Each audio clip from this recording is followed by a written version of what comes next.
So we've known for a little while now that Jedi Fallen Order 2, or the sequel to Jedi Fallen Order, whatever that's going to be called, is currently in development at Respawn. An EA earnings call from a few months ago revealed that Jedi Fallen Order was the start of a new franchise, meaning there'll be more games in this series. And Respawn were also hiring staff for their in-house Star Wars team, more game devs to work on a new up-and-coming Star Wars game. And based on the commercial success of Jedi Fallen Order outselling EA's expectations of this game, and also the way the story ended, it seems very likely they'll be making Jedi Fallen Order 2. So with all that in mind, I wanted to take a look at what Jedi Fallen Order 2 needs. This list will include things I think Fallen Order could have done better, some things that I think need changing, and because of Jedi Fallen Order's somewhat open ending, where is the story going to go, and what needs to be included for it to once again be memorable. I'll also talk about how the gameplay needs to evolve, including combat and map exploration, and also more cosmetic and story elements. A lot of foundation work has been laid in Jedi Fallen Order that will surely evolve, and in a lot of ways I think Jedi Fallen Order felt like the first game in a series. It felt kind of like a setup game, introducing new mechanics, the world, a solid lightsaber combat system, and Cal's world traversal, but a lot of this needs to evolve so that it's not just more of the same in the second game. So here we go. Hey everyone, it's Andrew.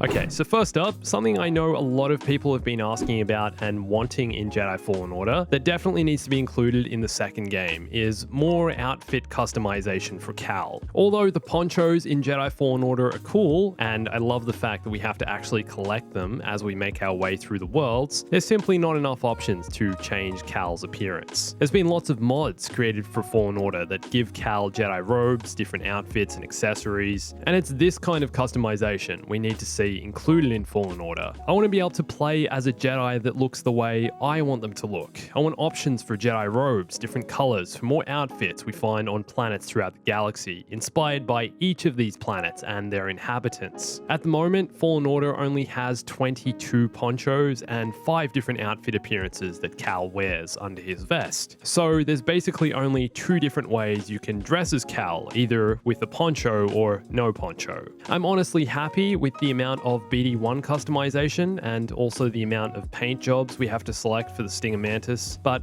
I think everyone can agree that Cal himself needs more options to create our own unique Jedi experience. And if you haven't checked out any of these mods and you own Jedi Fallen Order on PC, I'd really recommend it. I've covered lots of the modded outfits in my Jedi Fallen Order mod videos if you want to check them out, and I'm also curious if the decision to give Cal only several poncho and outfit designs has something to do with Star Wars canon and continuity. Is it something to do with Cal's mysterious gloved hand and the fact he's always wearing a glove, which is never really explained why? Did the writers at Lucasfilm feel Cal wouldn't wear Jedi robes, seeing as though he's a Jedi in hiding on the run after Order 66? That'd make sense in terms of staying in universe, but it's less fun for players. So something I think most players would agree at first was incredible, but then a little disappointing, was the dual-wield lightsabers. When unlocking these in the game, after Cal retrieves another Kyber crystal on Ilum, I think we can all agree this was one of the best moments in the entire campaign. Seeing him separate his lightsaber into 2, amazing. But I know a lot of people were slightly disappointed that there's no option to actually use the dual-wield sabers unless attacking with the specific combo that triggers Cal to separate the saber. You can't run around with the dual sabers out and drawn. It's either a single-bladed lightsaber, a double blade, and the dual wield just when Cal is attacking. I think to help evolve the fighting mechanics and combat for the next Jedi Fallen Order game, dual wield should be another option for lightsaber style and technique. Cal is improving his lightsaber skills as time goes on, so this would make sense as the next evolution in his training and would keep combat fresh for Jedi Fallen Order 2,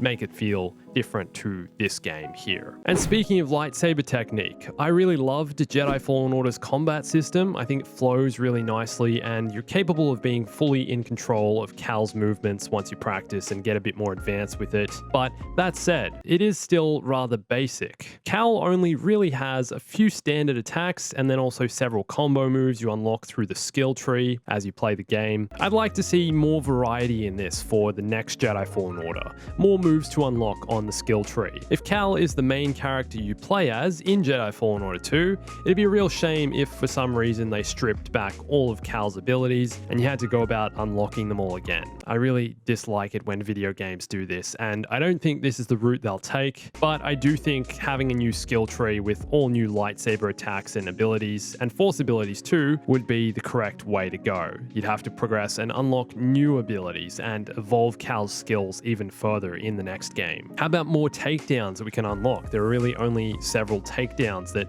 get triggered in combat. I want more of this that we can actually manually perform. And also a more advanced dual wield skill tree branch, unlocking more combos and attacks for the dual wield sabers. Even more single and double bladed attacks would also be most welcome. One idea I had a while back was to give players a few options for Cal's lightsaber form, giving him different movements and attacks based on the form you choose. Although this could be a little complex to add to the game, it would definitely make things unique to the player, and you could evolve each lightsaber form and switch between them as you play through the story. Jedi Academy had a similar system back in the early 2000s, giving you different lightsaber stances to choose from, and also single, double-bladed, and dual-wield blade, along with light attacks, heavy attacks, and a bunch of other options. This is the style of lightsaber combat I think Jedi Fallen Order can continue to learn from. Single, double, and dual-wield stances, and more variety in attacks. Just more variety, we need more of everything. Go all out. Cal is like the hybrid lightsaber wielder, using multiple techniques and lightsabers. Next up, I want to talk a bit about where Jedi Fallen Order's story is going, and something I think Jedi Fallen Order 2 needs more of. Cameos. Jedi Fallen Order had Saw Gerrera, we saw Tarful, we got Darth Vader at the end of the game, and a bunch of other references to characters like Mother Talzin, Obi-Wan, Yoda, but I think so many of us are curious about how Cal's journey fits into the larger Star Wars timeline, and possibly even affects what else is going on in the galaxy at the same time. Yoda at this time is most likely on Dagobah, so what if Cal goes there for a visit, just like Luke did in Empire? This series needs to eventually explain why Cal isn't in the original trilogy. What happens to him? In the original trilogy, of course, Yoda says that Luke and Leia are the final hopes in the galaxy, so where is Cal during this? So maybe an encounter with Yoda, or a visit to Yoda, could be a really fitting story progression for Cal's post-Order 66 journey. And if not Yoda, it'd be really interesting to see Cal encounter more Jedi Masters in hiding. Could he even bump into Obi-Wan at some point? Obi-Wan is supposed to be in hiding on Tatooine, looking over Luke's growth. Let's hope the new up-and-coming Obi-Wan series, starring Ewan McGregor, covers Obi-Wan's journey here and his engagements with Luke. And what about some Star Wars Rebels characters like Kanan Jarrus and Ahsoka? I think a meeting with either of these characters would also be fitting. It's not really clear what the plot of Jedi Fallen Order will be yet, seeing as though at the end of Jedi Fallen Order's story, Cal destroys the holocron containing the locations of all Force-sensitive children in the galaxy, saying their destinies should be trusted to the Force. So where is this game going? Will Cal even be the main protagonist of the next game? Saw Gerrera could also make an appearance in this game, as I'm sure it'll be set before Rogue One. Perhaps the game will explore Saw's transition to Jedha. A lot of possibilities here. And in terms of villains, there are two particular villains I think could very likely be involved in Jedi Fallen Order 2. The first of those is Maul. Jedi Fallen Order is set in the year 14 BBY, 14 years before the Battle of Yavin, and Solo: A Star Wars Story is set roughly between 13 and 10 BBY, so only a year or so of difference between the two, meaning that Maul's timeline in the Black Sun criminal syndicate lines up with Cal's. This is before the Maul we see in Star Wars Rebels, before all of those events, so it's very possible Cal could somehow be involved in Maul's dealings, and perhaps come up against the former Sith Lord. Can you imagine that as a boss fight? I'm assuming Cal will still be on the run from the Inquisitors. We know that the Ninth Sister survived her encounter with Cal, losing a hand in the process, so I'm sure she'll pop up at some stage, but there needs to be a new main villain. And if it's not another Inquisitor, it could likely be Maul. And another villain I'm still waiting to see pop up is Emperor Palpatine. Only a few years after becoming Emperor, I think it'd be very fitting to see him in the game. Execute Order 66. We had the Easter egg, the Order 66 Easter egg in Jedi Fallen Order, but that's the only Palpatine appearance in the game. And whether or not Cal has an actual direct encounter with the Emperor, I don't think it really matters. The Emperor could just make an appearance as a background character overseeing the evolution of his new empire, which somehow affects Cal. But if Cal were to actually face the Emperor, perhaps Cal is captured and brought before the Emperor, who senses Cal's fear and past during Order 66, and just as he did with Luke, tries to convince Cal to turn to the dark side. That could be a really interesting story angle, and not sure how Cal would get out of that, but hopefully the Emperor makes an appearance in this game. So one thing that surprised me about Jedi Fallen Order, something I was a little disappointed about, was the amount of planets. Fallen Order has 7 planets in total: Bogano, Zepho, Kashyyyk, Dathomir, Ilum,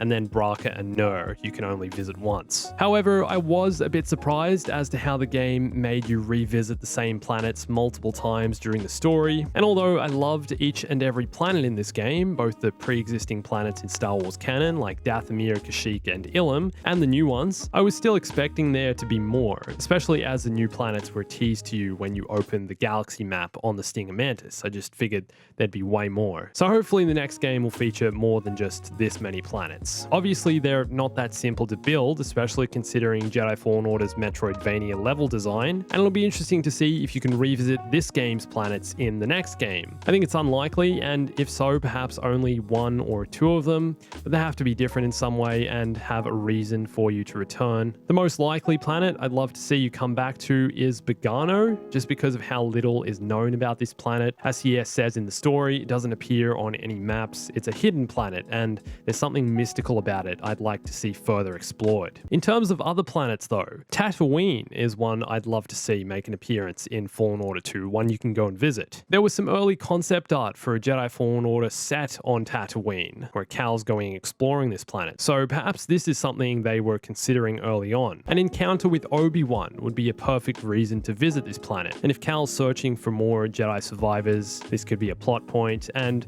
obviously Tatooine has a deep history in Star Wars Origins, being the birthplace of Anakin and also where Luke grows up. Also, if you're interested in checking out more of this concept art, I made a video taking a look at lots of the early designs drawn up for this game. There's some pretty interesting stuff in there that kind of determined where they took Jedi Fallen Order and some of the decisions they made, so I'll link that in the top right corner. For me personally, and from what I've seen online, these are some of the main things Jedi Fallen Order sequel will need to expand and evolve the first game. But is there anything else you can think of that you'd want to see in Jedi Fallen Order 2? What do you think the second game could do better than this one? Let me know in the comments. And for any of the other videos I mentioned today, you can find links to them here and in the description. And for more on Jedi Fallen Order and Star Wars gaming, follow me on Instagram, Twitter, and join my Discord. To everyone who's been sending me messages and things to check out in Fallen Order and other Star Wars games, thanks heaps. Appreciate it. And thanks for watching this. My name's Andrew. I'll catch you soon. Stay bombastic.